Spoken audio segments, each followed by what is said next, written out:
Yo, what's going on? But once again, ladies and gentlemen, bros, women, fanboys, and fangirls, and as always, otakus, Nikki, communities out there, this is Mr.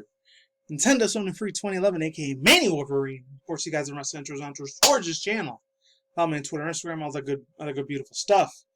Anyways, whew, oh man, oh man, oh man, I was so excited when I heard about this news about 2 days ago, but man. I finally was able to talk about it because you guys know if I don't do any videos on Tuesdays or Wednesdays or Thursdays because I'm real busy. I got a shitload of errands and stuff I got to do even on granite. Oh man, half the time I'll be busy, other time I'll just be way too lazy to make a video. But this was extremely important ass news. I know I slept on it for about 2 days. But fuck man, I wanted to get to this so fucking bad. Last time I talked about this thing was like 2014, 15, 16. It was literally in the last fucking decade. Just crazy as fuck to believe, but I remember when I talked about it, it was like 2014 and 2015 when the Ratchet Clank movie came out. It wasn't live action, obviously, but it was all just mainly CGI generated shit, but still, it was a really good movie. I think the dude that did Captain Quark was a different guy. It was in the original traditional voice actor that was the original PS2 and PS3, PS4 games. Correct me if I'm wrong in that. It's been like 6.5 years the last time that movie came out. It's been a while. So it's been like 5-6 years the last time we even talked about anything Ratchet and Clank related. It's the same people in Insomniac Studios that created the Spyro the Dragon series. Not Crash Bandicoot, but still, it was around that era, the late 90s, early 2000s, when, like a lot of like furry anthropomorphic like superheroes and video games and shit were a real huge thing at the time. Anyways, links to the description box down below to all three of these articles. I might only get to two of them, but we'll see. This comes from Push Square. Rumors. This is only rumors, so take both these with a grain of salt. Before I also do begin, I was going to add this into the video, but I'll do separate videos for them. There's extra rumors. You got to take it with a big, ginormous, planetary size grain of salt here because they said that Mario Kart 9 may be coming out for the Nintendo Switch. I don't know if it's going to be ported to Switch or it's going to be a brand new Mario Kart this holiday season. It's probably going to be November, December when it releases. It's usually November, when it's usually the biggest time for games, so it's going to be a little while for them. They say it might come out. Not 100% set in concrete stone. It might wait till next year, 2021, to do it. Then they'll do it this year at the end of 2020. Only time will tell, my friends. Anyways, I know some Sony PS5 news was about their, a lot of the developers and the people that run Sony, or SIE, Sony Interactive Studios, or Sony Interactive Entertainment. They said that it might not be released at the end of 2020, which is crazy as fuck. It said that they're not ready for it. Which I really hope to God that news is false. I'm going to do separate videos on both of those news videos. Probably after this video when I'm done doing it. We'll see what happens. So anyways, this comes from Sammy Barker. Let's jump into this freaking article because I am very, very excited about this shit. I really hope it's fucking true and it's not a fake bullshit troll lie. Anyways, links down below to all the articles that I talk about. And yeah, here we go. For real this time, let's do this. Prior to the release of Marvel's Spider-Man, the PS4 remake in Ratchet & Clank was Insomniac Games' most successful game since the purchasing of Burbank-based developers. Sony's been very clear of iterating that the Lombax has a big future ahead of him. And now rumors are swirling around that the platform holders listings, lining up to a PS5 iteration for the next-gen consoles launch this holiday.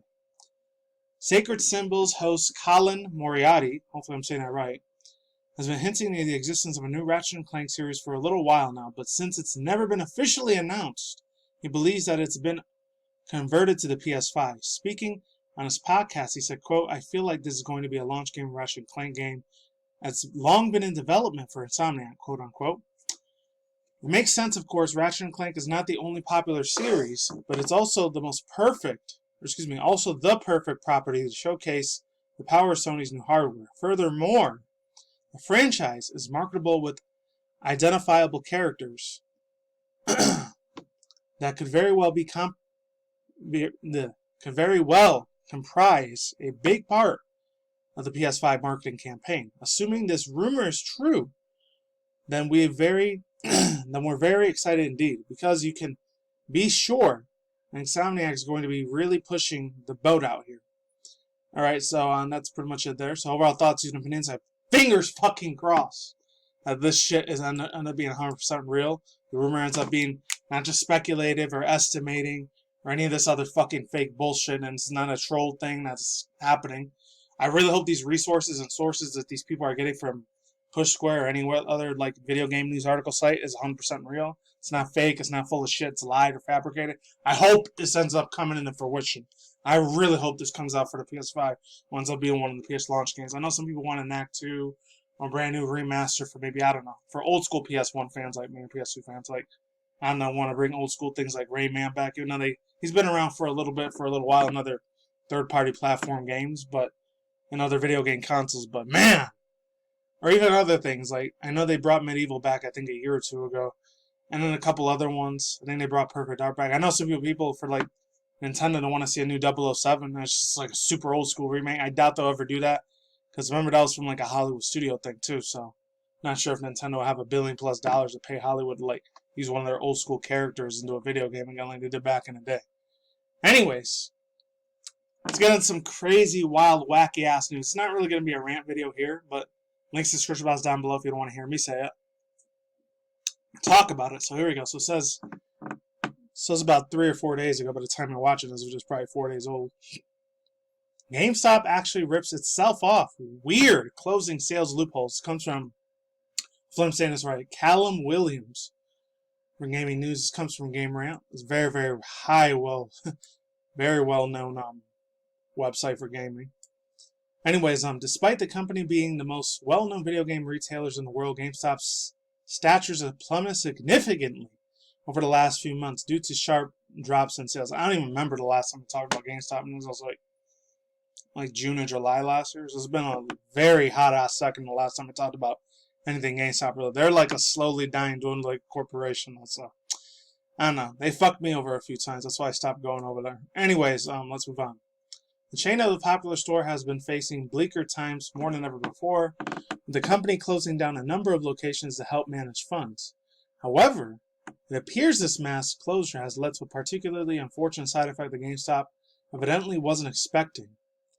Posted by a Reddit user by Steed55, hopefully I'm saying that right, the user highlights a major flaw within the GameStop's closing sales, highlighting that the Xbox One X are currently being sold for $200, and it can actually be traded back to the company for a lot more. In an image that shows has now been deleted by Reddit moderators, Style55 has shown that he bought the Xbox One consoles for an offering at a GameStop closing sale before he was taking them over a nearby branching and selling them for $275 each. Wow, holy shit. I guess he was doing this legally or illegally. I don't fucking know. Because I'm not no fucking scam artist like that, but let's move on. He goes on to clarify, but he made $796 in gift cards and kept the Xbox One X for himself.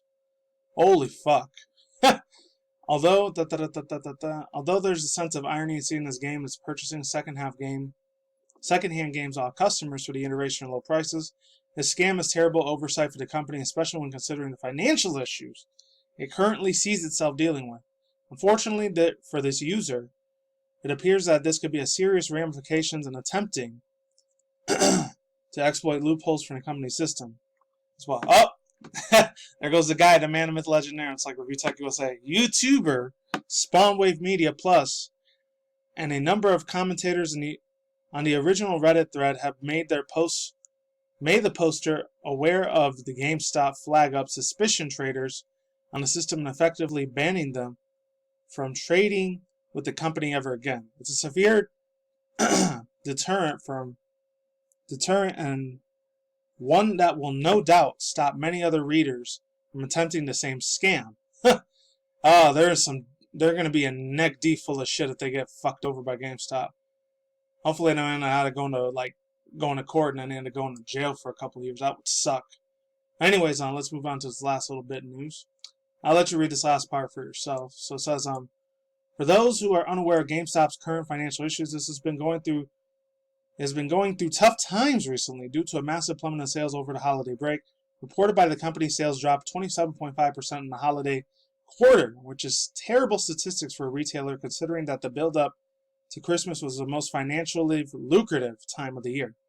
GameStop aims to be shutting down between 230 and 250 stores to compensate for the significant drop in revenue, which will take effect. Which will be taking effect by the end of March, the end of next month. That is very close around the corner. So, If it's not this year or next year, 2021, and GameStop completely dies off, I know it's going to suck for a lot of the people that work there. Overall thoughts, views, and opinions on that. It's really going to suck ass for them because you're going to have to look for other work elsewhere. But hey, I don't feel bad for all the CEOs that are going to fucking lose their job over this shit. They can go fuck themselves. They screwed over customers so many goddamn fucking times. I don't feel bad for all the head honchos and the corporate CFOs and COOs that own GameStop. They can go right ahead and go fucking screw themselves because, oh man, they messed around with customers' money for so many fucking years and had so many rip-offs on them. It's a bitch. And it sucks for a lot of the main employees that were probably real cool people over there, some of them. Because others are extremely annoying as fuck. I remember I used to get approached by them like 6-7 years ago when I used to go to GameStop before. It annoyed the absolute shit out of me.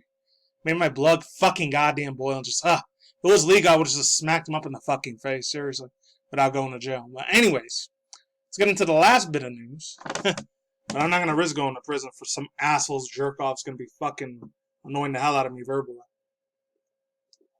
Anyways, this one's for IGN. You already know how I feel about them. Oh, man. These fools are very huge sellouts when it comes to, like, Hollywood and stuff. I'm not even going to get into that.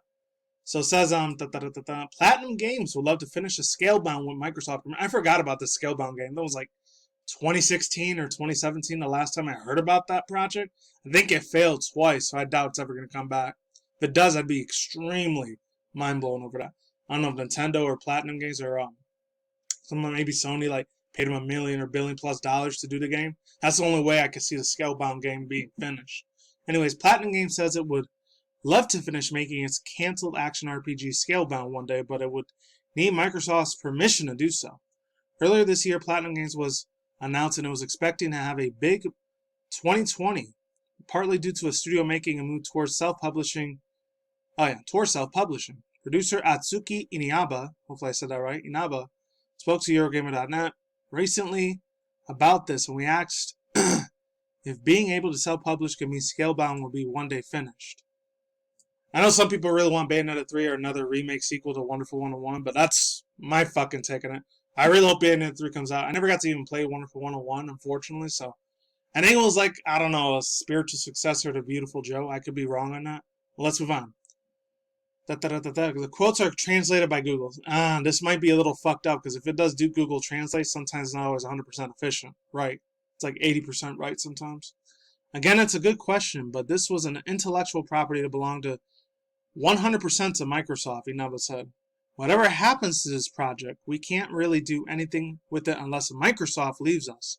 But it is a game we have fallen in love with. And love. I think that was a typo there. See, I told you. Can't always trust Google Translate. This opportunity arises. It's something we would love to return to, unquote. Scalebound was in development for the Xbox One and PC Platinum Games from 2013. Oh, wow, it was even older than that. Holy shit. With Microsoft as its publisher until it was canceled in 2017, unfortunately.